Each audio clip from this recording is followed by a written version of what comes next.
Neki Daniels Media je idejni začetnik i realizator Green City projekta već 3. godinu za redom, najvećeg ekog projekta u regiji. Green City projekt 2012. započeo je već u veljači DM zelenom turnejom, inicijativom koja je po prvi puta u Hrvatskoj jedan električni automobil prešao udaljenost od 1415 km. Proveli smo auto kroz cijelu Hrvatsku, obivšavši cijeli Jadran od Dubrovnika do Pule i dalje do Ženeve.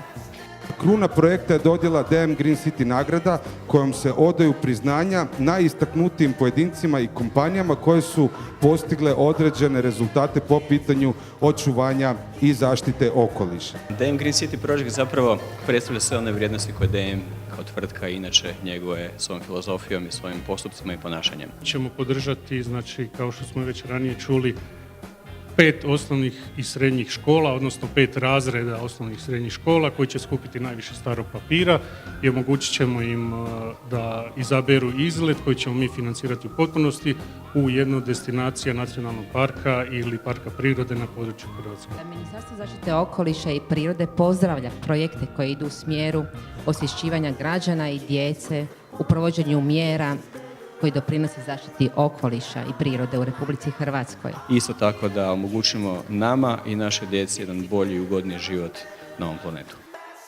Potiče se zeleno gospodarstvo.